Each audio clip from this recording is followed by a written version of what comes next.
قریب آپ کا رب آپ کو کچھ ایسا عطا کرے گا جس سے آپ راضی ہو جائیں گے۔ اگر آپ آج یہ آیت پڑھ رہے ہیں تو یہ آپ کے لیے ایک نشانی ہے۔ آیت کا مطلب ہی نشانی ہوتا ہے۔ اللہ تعالیٰ بنا کسی وجہ کے ہمیں اپنی آیات نہیں پڑھواتا۔ اللہ کے ہاں ہماری کہانیاں لکھی ہوتی ہیں۔ اسٹیپ بائی اسٹیپ اللہ تعالیٰ کو بہتر معلوم ہے کہ ہمیں کیا دینا ہے، کیا نہیں دینا، اور کیا کس مرحلے سے گزار کے دینا ہے۔ ایسے میں یہ آیت اگر آپ کے سامنے آئی ہے تو یقیناً اللہ تعالیٰ آپ کو بہت جلد کچھ ایسا عطا کرے گا جس سے آپ راضی ہو جائیں گے۔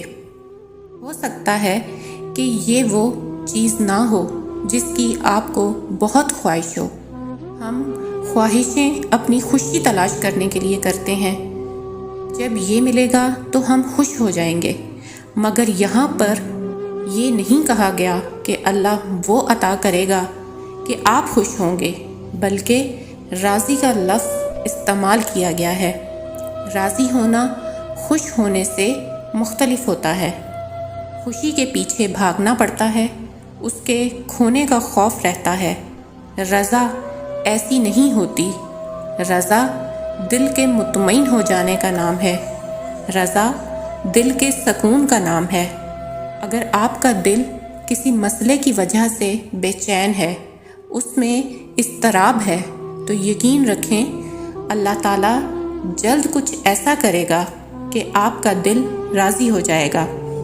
ایسے میں اگر اللہ نے آپ کو یہ خوشخبری دی ہے تو آپ کا بھی فرض بنتا ہے کہ یہ ویڈیو دیکھنے کے بعد ایک دفعہ آنکھیں بند کریں، دل میں اپنی تمام محرومیوں اور قدرتی آزمائشوں کو لائیں اور اللہ تعالیٰ سے کہیں کہ اے اللہ، میں آپ سے اور آپ کے دیے گئے امتحانوں سے راضی ہوں۔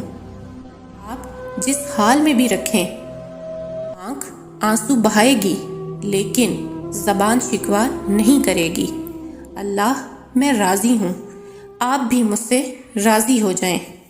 اگر آپ نہیں راضی تب بھی یہ کہہ کر دیکھیے، عنقریب آپ کی زندگی میں ایسی نعمت عطا ہوگی کہ آپ واقعی راضی ہو جائیں گے۔ اللہ تعالیٰ ہم سب سے راضی ہو جائے، آمین۔